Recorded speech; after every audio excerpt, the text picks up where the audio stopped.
கதிரேசனுக்கெல்லாம் உண்மையிலேயே இப்போ ரொம்ப ஹாப்பியா இருந்துட்டுருக்கு அப்படின்னு தான் சொல்லணும். அதுவும் இல்லாம இப்போ எந்த அளவுக்கு கதிரேசன் வந்துட்டு இதுக்கு முன்னாடி மல்லி வந்து இங்க இருக்கக்கூடாது. மல்லி வந்து விஜய விட்டுட்டு போகணும்.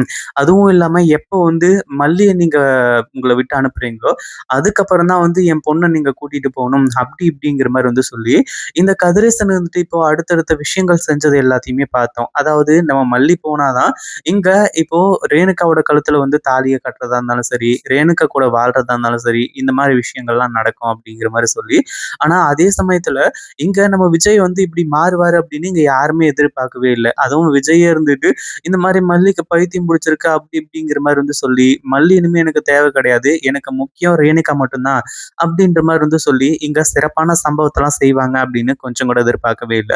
உண்மையிலேயே இந்த கதிரேசன்லாம் இப்ப ரொம்ப சந்தோஷமா இருந்துட்டு இருக்காங்க. ஏன்னா, இதுக்கு முன்னாடி தன்னோட பொண்ணான ரேணுகா இறந்துட்டாங்க அப்படிங்கிற மாரி சொல்லி, ரொம்பவும் ஃபீல் பண்ணிட்டு இருந்துட்டு இருந்தாங்க. ஆனா, இப்ப என்ன ஆச்சு அப்படின்னு பார்த்தீங்கன்னா, உண்மையிலேயே என்ன நடந்துச்சு, ஏது நடந்துச்சு அப்படின்றது எல்லாத்தையுமே ஒண்ணு விடாம தெளிவா புரிஞ்சுக்கிட்டாங்க. அதுவும் இல்லாம இங்க இந்த ரேணுகா வந்து சுடர் தான் அப்படின்ற ஒரு விஷயத்த நம்ம விஜய் தெரியப்படுத்தியே ஆகணும் இல்லையா? அதாவது அவர் இவ்ளோ போராடுறதுக்கான காரணம், இவளுக்கு பின்னாடி யார் இருக்கா? உண்மையிலேயே இந்த சுடர் யாரு? அவ எதுக்காக இங்க வந்தா? என்ன ஏது? அப்படின்றது எல்லாத்தையுமே டீட்டெயிலா வந்து தெரியப்படுத்தணும் அப்படின்றதுக்காக தான் இந்த மாரி ஏற்பாடுகள் எல்லாமே வந்து செஞ்சாங்க. அதாவது இப்போ இந்த சுடர் இருந்துட்டு எவ்வளோ பெரிய ஃப்ராடுத்தனம்லாம் பண்ணிட்டு இருக்கா. அதாவது அவ ஃபோர்ஜரி வேலையா செஞ்சுட்டு இருக்கா. ஆள் மாறாட்டம். ஏற்கனவே ரேணுகா இறந்து போயிருக்காங்க. ஆனா ரேணுகாவா இங்க நடிச்சு, இப்போ அப்பாவ ஏமாத்திட்டு இருக்காங்க. அடுத்ததா புருஷன ஏமாத்திக்கிட்டு இருக்காங்க. தங்கச்சிய ஏமாத்திட்டு இருக்காங்க. இப்படின்ற விஷயம் எல்லாமே நடந்துகிட்டு இருக்கு.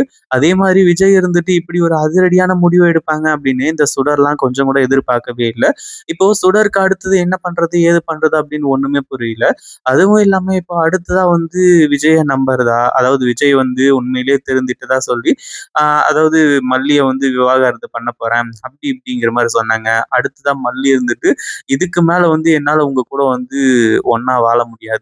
இது வந்து நடக்கவே நடக்காத ஒரு காரியம். அப்படி இப்படிங்கிற மாரி வந்து சொல்லி, உண்மையிலேயே ஒரு மிகப்பெரிய விஷயத்த எல்லாத்தையுமே செஞ்சாங்க அப்படின்னு தான் சொல்லணும். ஆனா அதையும் தாண்டி இங்க வந்து இந்த சுடருக்கு, இது எல்லாமே உண்மைதான் போல இருக்கே! உண்மையிலேயே வந்து மல்லியும், விஜயும் பிரிஞ்சுருவாங்க போல இருக்கே! அப்டின்ற ஒரு விஷயமும் இருக்கு.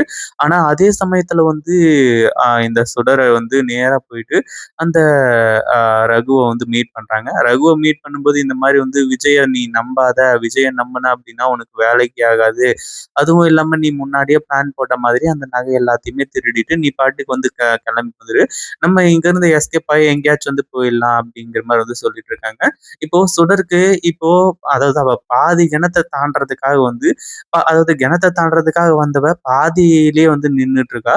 ஒண்ணு அந்த பக்கம் போகணும், இல்ல இந்த பக்கம் போகணும். எந்த பக்கம் போனாலுமே கூட கடைசியில வந்து இந்த சுடருக்கு மிகப்பெரிய ஆப்பு இருக்கு அப்படிங்கிற விஷயம் தெரியாது.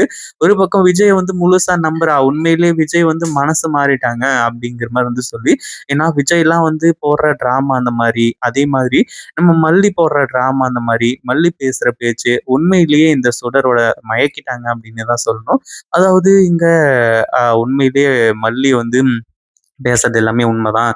அப்படி இப்படிங்கிற மாரி வந்து சொல்லி, அதுலயும் இவளுக்கு ஒரு கொண்டாட்டமா இருந்துச்சு. ஏன்னா விஜய் இருந்துட்டு, இந்த மாரி வந்து மல்லி எனக்கு வேணாம். அவள பத்தி நான் இப்ப தான் புரிஞ்சுக்கிட்டேன். அப்படி இப்படிங்கிற மாரி சொல்லும்போது, நான் இப்பவே மல்லிய பார்க்கணும் அப்படின்ற மாரி வந்து சொல்லி, மல்லியோட அந்த ஒரு சிச்சுவேஷன் என்ன? அவ என்ன நினைக்கிறாங்க? என்ன திங்க் பண்றாங்க? இந்த விஷயம் எல்லாமே வந்து எப்படி கண்டுபிடிக்கிறது அப்படிங்கிற மாரி வந்து சொல்லி பார்த்துக்கிட்டு இருக்காங்க. அதாவது அத நேர்லயே பார்த்து சந்தோஷப்படணும் அப்படின்றதுக்காக. ஆனா அதே சமயத்துல மல்லி எல்லாம் வச்சு வெளுத்து வாங்கிட்டாங்க அப்படின்னு தான் சொல்லணும். அதாவது இது எல்லாமே ஆக்டிங்கா இருந்தாலுமே கூட, அதாவது நம்ம விஜய், மல்லி இவங்க 2 பேரும் பிளான் பண்ணி வந்து அவங்க சண்டை போட்டுக்கிற மாரி இருந்தாலுமே, அதாவது இந்த மாரி பிளானிங் பண்ணி கூட சும்மா கூட வந்து சண்டை போடக்கூடாது அப்படின்ற மாரி தான் மக்களும் வந்து நினைக்கிறாங்க, வெண்பாவும் நினைக்கிறாங்க.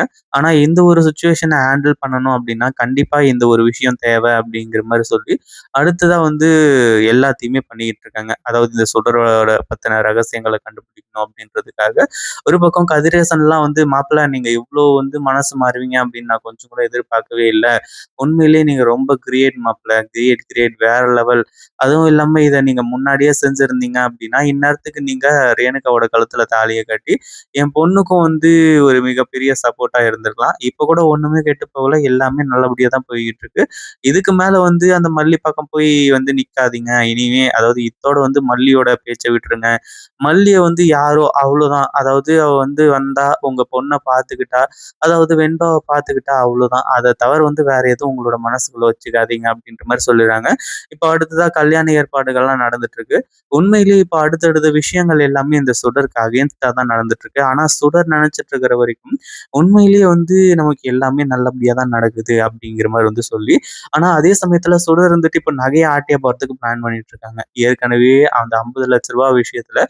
50,00,000 திருடி ரகு மாட்டிக்கிட்டான். அந்த ஒரு கேஸ வந்து விட்டதுனால, அதாவது இந்த சுடர் இருந்துட்டு பிளான் பண்ணி விட வச்சதுனால, ரகு வந்து அங்கருந்து தப்பிச்சான். அப்படி இருக்கும்போது இவ்ளோ பெரிய அதாவது ரூ. 50,00,000 பணத்தையே திருடிட்டு, நம்ம வந்து இப்படி சுதந்திரமா சுத்திக்கிட்டு இருக்கோம். அப்படி இருக்கும்போது அந்த வீட்ல இருந்து நகை அது இதுன்னு சொல்லிட்டு அடிச்சுட்டு வந்துட்டா அப்படின்னா, அத்தோட வந்து நம்மளோட லைஃப் செட்டில். இதுக்கப்புறம் நம்ம எங்க போயும் ரிஸ்க் எடுக்க வேண்டிய அவசியமே கிடையாது. நம்ம பாட்டுக்கு வந்து தாய்லாந்து, துபாய், அப்புறம் சிங்கப்பூர் அப்படின்னு சொல்லிட்டு நம்ம ஃபாரின் கண்ட்ரியா வந்து சுத்தலாம். இனிமே நமக்கு பிரச்சனையே கிடையாது. எந்த ஒரு தொல்லையும் கிடையாது. அப்படின்ற மாரி வந்து சொல்லி, அடுத்ததா திருட்டுக்காக வந்து இங்க அடுத்தடுத்த விஷயங்கள் எல்லாமே நடக்க ஆரம்பிச்சுருச்சு. உண்மையிலேயே இந்த ஒரு விஷயத்த எதிர்பார்க்கவே இல்ல. அதுவும் இல்லாம நம்ம விஜய் இப்படி மாஸ் காட்டுவாரு அப்படின்னு சொல்லிட்டு, சுடரோட உண்மையான ரகசியத்த இந்த கதிரேசனுக்கு படம் போட்டு காட்ட ஆரம்பிச்சுறாங்க. இத பத்தி நீங்க என்ன நினைக்கிறீங்க? அந்த வீடியோ புடிச்சிருந்தா லைக் பண்ணுங்க, ஷேர் பண்ணுங்க. இப்பதான் நம்ம சேனலுக்கு ஃபர்ஸ்ட் டைம் வரீங்க அப்படின்னா, கீழ இருக்க சப்ஸ்கிரைப் பட்டன பிரஸ் பண்ணிக்கோங்க.